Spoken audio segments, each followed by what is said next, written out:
Hello and welcome back to the channel, everyone. This is Motor Mike Media, and as always, I'm Motor Mike, and today we're talking about the brand new 2024 Ford Mustang. That's right, guys, all new generation of Mustang. Now, before we get into it, just so you know, there are a lot of things from the previous generation. The platform has just been modified for this generation, and the styling cues. It's more edgy, it's more aggressive, but it's more of an evolution of the previous generation and making it more modern and more tech-focused. But the manual transmission's still here, the good old V8's still here, and there's no hybrids and electrification, at least not right now. So let's talk about what's our styling in the front end. The front end, you see the headlights, they're more narrow than before, a nice LED pattern, and the front end's pretty aggressive. Now on the EcoBoost model, that front end is still nice looking, but it's not quite as aggressive. When you go to the GT, you have a bigger grille, it's more aggressive, a lower diffuser, and on the hood, the EcoBoost has a regular hood, it still looks nice, but on the GT, you have heat extractors because that V8 needs to breathe. Now the cool thing is in the side profile, you can really see that overall the creases, the lines of the vehicle are more edgy than before. And I really like it. And a lot of people said it looks like a Camaro and stuff to them. I can see that a little bit, but when you look at that side profile, it's got great silhouette, good body lines, and you can see that rear end, how it kind of comes in and comes back out. It has some boomerang lights. Looking at that rear end, you can see it still has the traditional Mustang lights, but it's more angular than before. Everything kind of comes in, like I said, and I really like that look. Other vehicles are doing similar things. I think in the Mustang, it looks pretty well. I know a lot of people have been talking about it, so let me know in your thoughts and opinions down below. Do you like it? Do you hate it? Do you think Ford messed up? I think they did a pretty good job. Other cool things, if you do have the GT, you'll have quad exhaust in the back, a lower diffuser that's nicer, and a big spoiler in the back. You can still get a coupe, you can still get a convertible, so you still have plenty of Mustang options. Now the EcoBoost Mustang, they said, hey, no more manual transmission for the EcoBoost. It's only a 10-speed automatic, and it's been reworked a little bit. We don't know horsepower and torque, but it's supposed to be improved. And the GT, the good old 5-liter Coyote, that's in its 4th generation. They didn't give us power numbers, at least not yet, but they did say in the announcement 480 plus horsepower in the GT. So we'll have to wait and see. It's probably a little over 480. Now, other cool things are the interior. The interior is tech focused now, guys. It's more modern.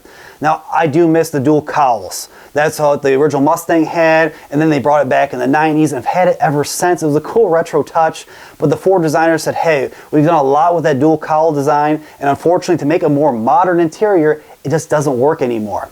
Now, I know some people will be upset about that. I kind of miss it a little bit, but this interior is much improved. Better materials overall, and these big screens. The digital gauge cluster in front of the driver is a 12.4-inch system. It's customizable. You can change your gauge clusters. You can go through your drive modes through it. And the cool thing is there's a Fox body gauge cluster mode, which looks really cool and lights up green at night for those people that love the Fox body. And your big infotainment screen, which controls most of your features, unfortunately, that's the new Sync 4 system. It looks really crisp. They went to the video game people to get new software to make this thing the latest and greatest. The resolution is amazing on it, but that screen is a 13.2-inch system. There are a few hard touch buttons below, but I wish there was quite a few more. I don't like having to go through the screen to go through all my options. But overall, the interior is nice. You can get Recaro seats in the GT that are heated and cooled. Like I said, the materials are better. It's more tech focused, and it feels a lot more modern.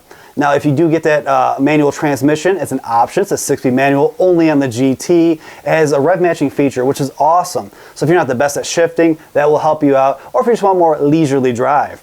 Other cool things is there's a remote rev feature. If you're inside of your house and you're looking at your vehicle and someone's walking up, you can hit the button and the vehicle will rev up. It's pretty impressive. Kind of a gimmick, to be honest, but it's a nice, cool new feature. Now, there's also the Dark Horse. What's the Dark Horse? Well, it's the next trim above the GT. The cool thing is it's got its own customizable logo, or custom logo, I should say. It actually looks really sweet. The paint job on this vehicle is awesome. That's supposed to have 500 plus horsepower. Like I said, we don't have all the information yet, but that Dark Horse does look sharp. Adds more features, adds more performance. And you know, guys, the Ford Mustang, what they always do is they come out with these vehicles, and then every year or every other year, they have multiple special editions, just like the Dodges do. There's gonna be a lot more to come. But I like this vehicle. Another cool feature before we go is the EBrake. It's an electronic drift brake on the GT, which is pretty impressive. So a lot of people, they have these sports cars, muscle cars, they want to have fun, they pull that EBrake, slide that rear end out. Now drifting is getting more and more popular, so this is more of a drift brake. So you can pull on that a little bit, it automatically slams back down, and you can start learning how to drift with this vehicle, which is very cool. Ford's trying to get younger buyers in the door by making the Mustang a little bit more modern, more tech focused, and adding features like that to get younger guys in the door. But let me know in your comments below. What do you guys think of the brand new 2024 Ford Mustang? Are you a fan? Did Ford do a good job? Do you hate it? Do you wish they did something different? Are you at least happy that it has a natural aspirated V8 and still has the EcoBoost engine? Or did you wish they had a hybrid or electric system or all-wheel drive? We'll have to wait and see. Maybe near the end of this vehicle's lifestyle, this is the last Mustang that will be a combustion engine. Maybe near the end they'll have a hybrid or something like that for you guys, but I'm happy the V8's still here, and hopefully we know about the power numbers soon.